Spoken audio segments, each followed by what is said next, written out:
My name is Sam Nujoma, the president of SWAPO. I'm delighted to have the opportunity of talking to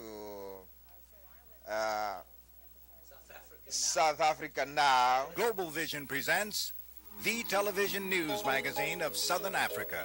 It doesn't exist on television, and it doesn't exist. I would actually appeal to the world that information is there and can be found. Because it is important that people know what is happening.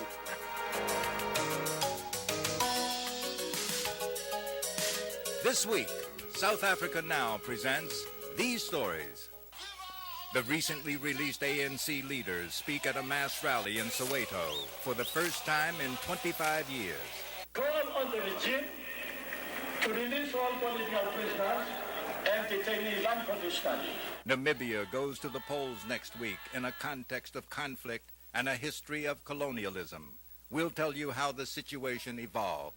And I'm very worried that the violence now is going to make the bitterness that's already there after 23 years of war so much deeper. It'll be very hard for the Constituent Assembly to work together in the way it's really got to. And in our culture segment, a premiere showing of a Namibian exile's home music video. All these stories and more this week on South Africa Now. But first, the news with Fana, Kekana and Carolyn Craven. Dumelang. November 7th, it's an election day in the United States and in Namibia, where an historic vote is about to take place in a nation where most of its citizens have never voted. Under UN Resolution 435, the United Nations plan for Namibia's independence, South Africa's 70-year occupation of the country is scheduled to come to an end. But questions remain about how free and fair the process can be amidst continuing violence and intimidation. Joseph Diescho has more in our Namibia Watch. An ex-spy says Pretoria had a plan to sway the Namibian elections. With voting in Africa's last colony scheduled for November 7th to 11th, there are new revelations of South African attempts to undermine the process. A former employee of the South African government has turned out to be a double agent who also worked for 9 years for the African National Congress. Susan Dobson, a 26-year-old white employee of the South African Bureau of Information, says the South Africans spent $1.3 million on a disinformation campaign aimed at discrediting the UN and the Namibian Liberation Movement, SWAPO, and promoting the Democratic Turnhalle Alliance, the party favored by South Africa. Dobson said journalists were paid to print stories she produced in the South African and foreign media. Fred Eckhard, a UN spokesman, says officials were aware that an effort of this type might be going on, while the South African Administrator General, Pienaar, denied the campaign took place. We'll have more on this story next week, and we'll have more on Namibia later in this broadcast, with an in-depth look at the road leading to Namibia's elections, and the world premiere of a video by a Namibian musician. When Walter Sisulu and his colleagues left prison, they vowed to resume their roles as organizers and activists, and now they've done it. On Sunday, October 29th, the ANC leaders led a massive rally in Soweto for the first time in 25 years, and in a country where their movement is still officially banned. Phillip Tomlinson reports. The chants of nearly 70,000 people and history in the making, as South Africa saw one of the largest anti-apartheid rallies in history, celebrating the release of 7 ANC leaders. Also remarkable was the coverage of the demonstration on the government-sponsored South African Broadcasting Corporation, of an organization that is still officially illegal. And such reporting seems to violate the Internal Security Act, which prohibits the promotion of banned organizations like the ANC. The main speaker of the day was former ANC Secretary General Walter Sisulu, who was one of 8 opposition activists released by the government 2 weeks ago. The report even put a good face on the event, overestimating the size of the crowd and emphasizing that the rally was peaceful. And it gave an unusual platform for recently released ANC leader Walter Sisulu to present the ANC's conditions for negotiations. Mr. Sisulu stopped short of calling for an end to the ANC's armed struggle, but left the question of negotiations wide open by saying that if South African State President F.W. de Klerk responded to calls for creating a climate for talks, the ANC would be prepared to discuss the ending of hostilities. We call on the regime to release all political prisoners and detainees unconditionally. Lift all bans and restrictions and all The story emphasized that President F.W. de Klerk allowed the rally to take place as an indication of his willingness to negotiate, and seemed to be reaching out to whites who still fear the ANC, so long painted as a terrorist organization in the South African media. That the South African government has allowed the Soweto rally to go ahead, even though it is in breach of the country's security laws, appears to be a further indication of a more conciliatory attitude on the part of President de Klerk. But is this more than a gesture? David Jackson runs a leadership institute which provides training for South African blacks. Perhaps it's too early to talk about a change of policy, and everyone is wondering right now whether the new president is a matter of simply new words and a new strategy for holding on to power, or whether this is the beginning of really significant change. Some people are obviously hoping that it is. It's too early to say. But while this demonstration was permitted, police are now saying they are investigating participants and could prosecute them for violating security regulations. And another rally planned by COSATU, the million-member labor federation, was not permitted. Indications that the government still has a long way to go toward negotiating an end to apartheid. This is Phillip Tomlinson for South Africa Now. 3 months ago, South Africa Now exposed information indicating that South Africa was upgrading its secret nuclear weapons program. We revealed that a secret uranium enrichment facility had gone fully operational, quadrupling Pretoria's output of weapons-grade material. We also reported the launch of a South African intermediate-range ballistic missile similar to the Pershing II from the U.S. arsenal, which can carry nuclear warheads. Now, NBC News has confirmed important new details, naming Israel as the country providing South Africa with critical technology for its missile program. But there's more. Eric Nadler reports. NBC Nightly News broke their story this way. Intelligence sources tell NBC News that Jerusalem is in, quote, a full-blown partnership with Pretoria to produce a nuclear-tipped missile for South Africa. Their report contained fresh details, quoting an Israeli scholar. The South Africans are very concerned about their future, and they should be. And so they are thinking in terms of doomsday weapons. But Pentagon analysts say South Africa has no need for doomsday weapons. Yet this Overberg test range in South Africa, with its missile assembly building, was built on the Israeli model for the use of both countries. Israeli engineers have worked here for several years. NBC cited a CIA document as its source. The CIA document identifies Arms Corps, the South African military giant, as builder of the missile. Urdan, an Israeli firm outside Tel Aviv, is described as the front company transferring the missile technology. South Africa Now has looked into the Israeli-South African connection before. Journalist Jane Hunter explains the special relationship between the two countries.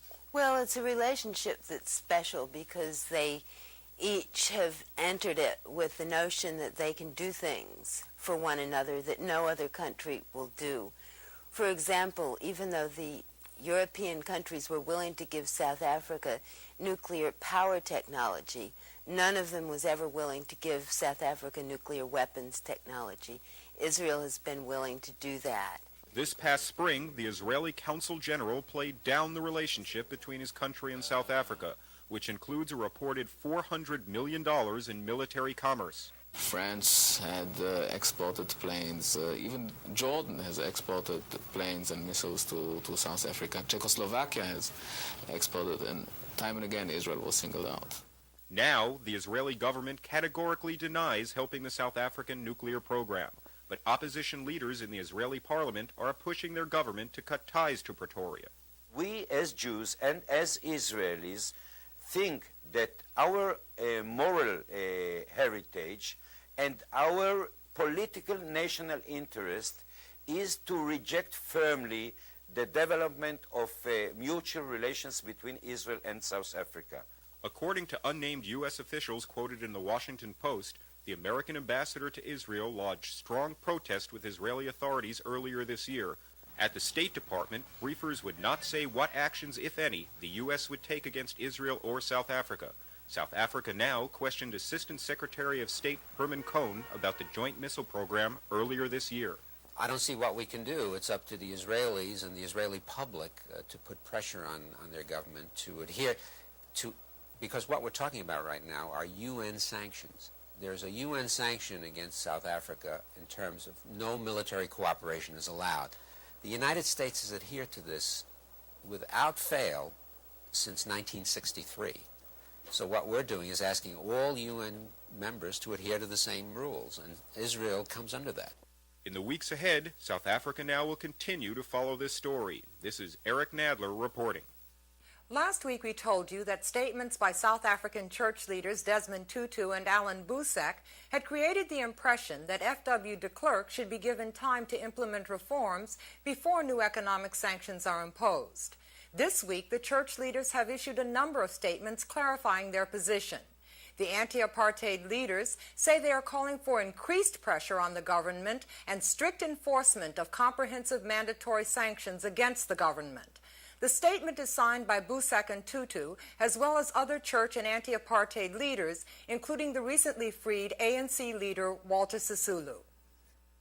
Angola is the topic of this week's commentary from Trans-Africa Director Randall Robinson. The United States is the only Western nation that still refuses to extend diplomatic recognition to Angola. This in spite of that government's commitment to negotiating a settlement to Angola's 14-year-old civil war and to privatizing the economy. Cuban troops are leaving, as agreed to under a three-party agreement signed with South Africa last December. No one has a greater stake in making peace than Angola's MPLA government. The country has been devastated and is known as the amputation capital of the world. No other nation has more orphans, yet the Bush administration insists on supporting the UNITA rebels with covert aid supplied by the CIA, even as the negotiation process is supposed to be underway. And all of this despite allegations of serious human rights abuses by UNITA's leader, Jonas Savimbi. Washington says we're fighting to stop communism, while the Angolans are actually welcoming new capitalist investments. There is an alternative, however, and an opportunity. Angola's President Dos Santos is due in Washington in November. The administration could do a lot to further the cause of peace in Southern Africa by recognizing the Angolan government and welcoming Dos Santos to the White House. That's my view. I'd welcome yours. I'm Randall Robinson of Trans-Africa for South Africa Now. You're watching South Africa Now, the television news magazine that goes behind the headlines. As regular viewers know, we also analyze media coverage of South Africa. But in the case of Namibia, that's sometimes hard to do because coverage just doesn't exist, at least according to one former State Department official and the director of the Namibia Information Service, who try to interest the press in reporting on that country's struggle for independence. I worry that after the South Africans themselves had banned American television cameras so outrageously in South Africa, the kind of events we were seeing on our screens earlier, that maybe American television companies themselves lost some interest in the story when they couldn't cover it so well in South Africa, and have extended that to Namibia. It's a damn shame. And it's a damn shame not only because of inadequate coverage of the election process, but again because what happens after the elections is going to be terribly important to a country in which we have a stake. When you call an editor at a major newspaper and you begin to talk about Namibia, the first thing you run into is what? And before you tell them where it is, you have to pronounce it 3 times. It's not a skin cream, and it's not an organism like an amoeba. It is a country that is very important and something that we as Americans have to focus on. Namibia is the size of California, Oregon, and Washington state combined. possesses the largest uranium mine in the world and is a major producer of gem diamonds. 6% of Namibia's 1.5 million people are white. They control 80% of the farmland. Whites earn an average of 18 times the salary of blacks. Governed by South Africa since 1915, the World Court declared the South African presence illegal in 1971. We cover Namibia more than any other news outlet in the United States because what happens there could affect the future of all the countries in the region and become a model for negotiating the end of apartheid in South Africa. As Namibians prepare to vote, most for the first time, we take a look at the long and rocky road toward independence. Stuart Sender reports.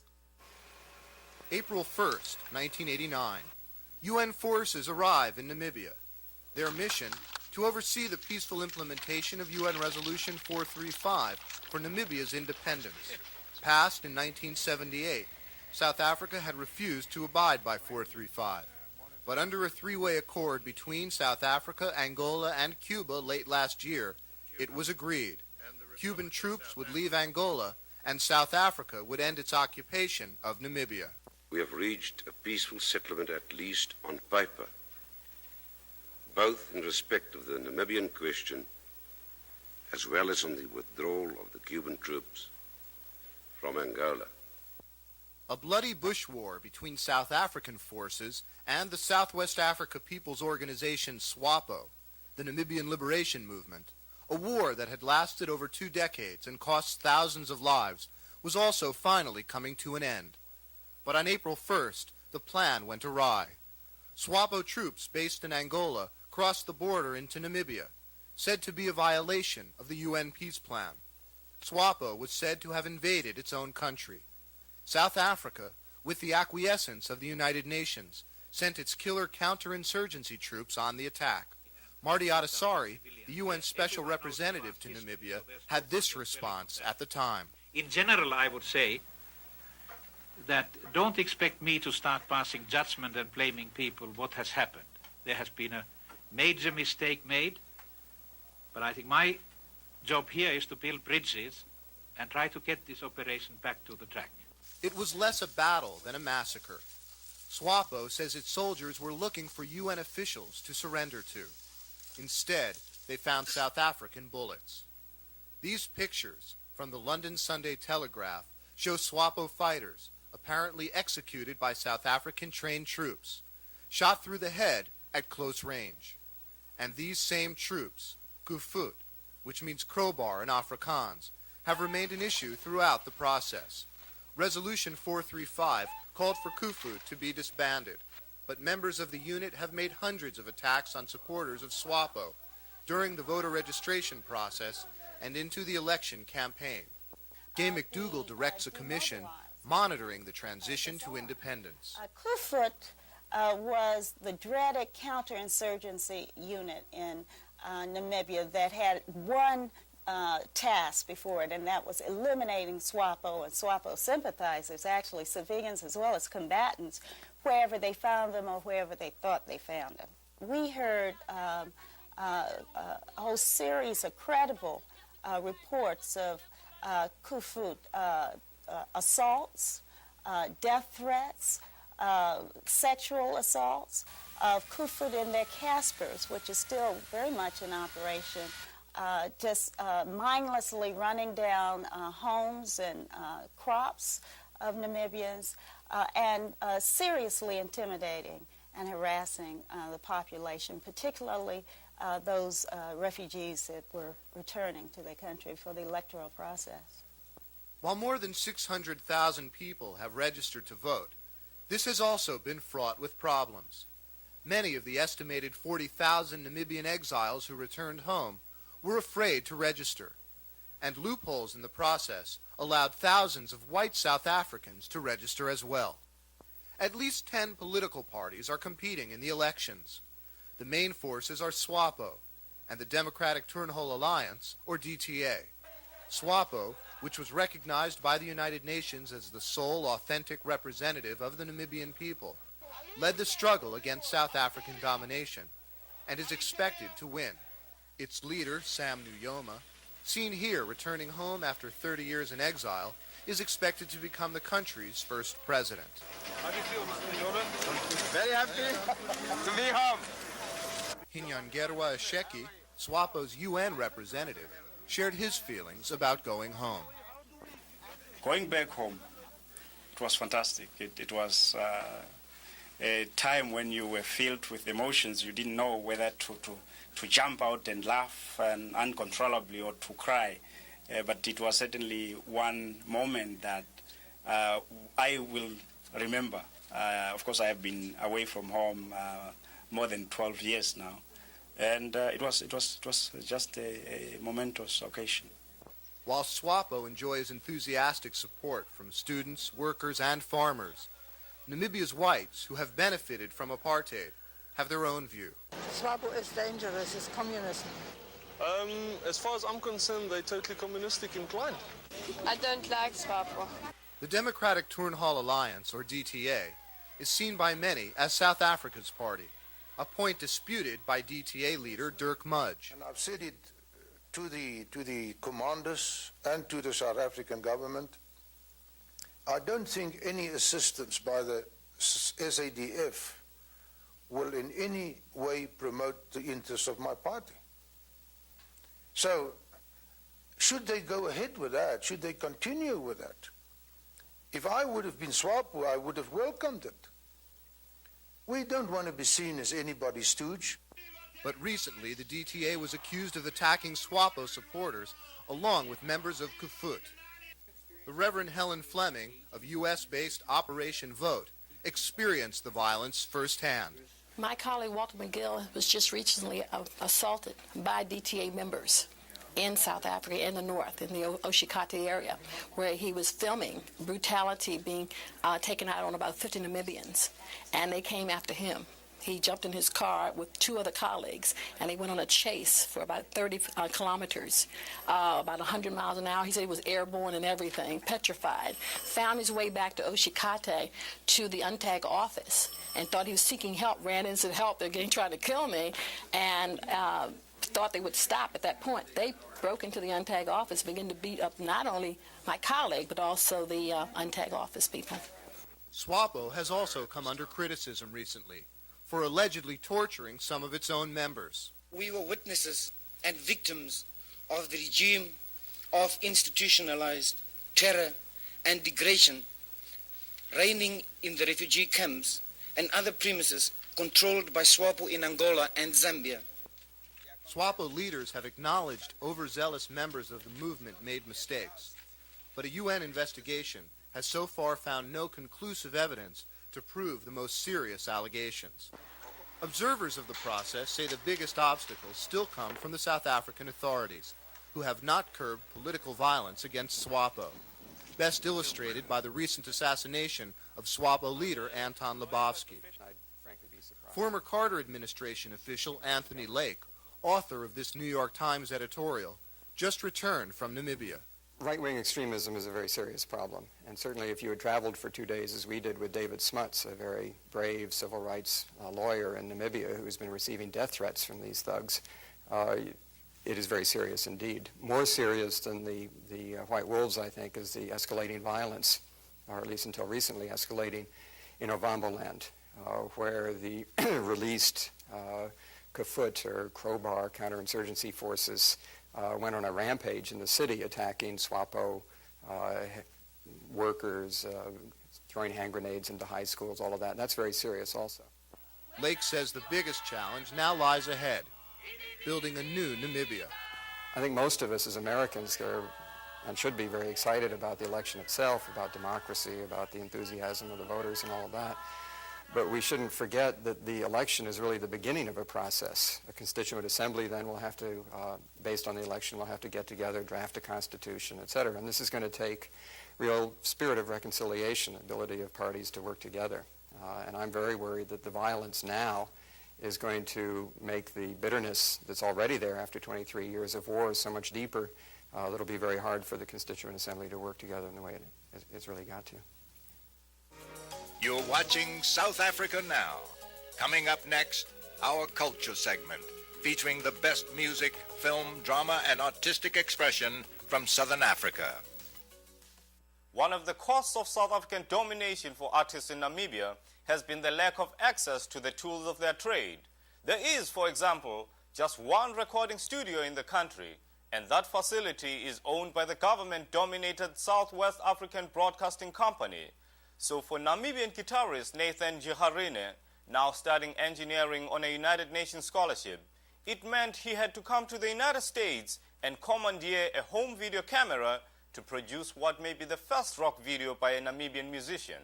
Namibian music is a potential gold mine, and somebody has to do something about it and bring out the culture of Namibia, because the culture of Namibia lies into music too.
Thank you for watching South Africa Now.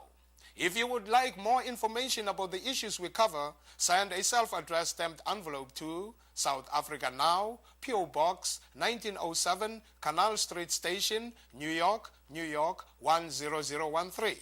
South Africa Now is produced by Global Vision on a non-profit basis in association with the Africa Fund. Next week, a premiere showing of Thomas Mfumo's new video and an inside reporter's look at Zimbabwe.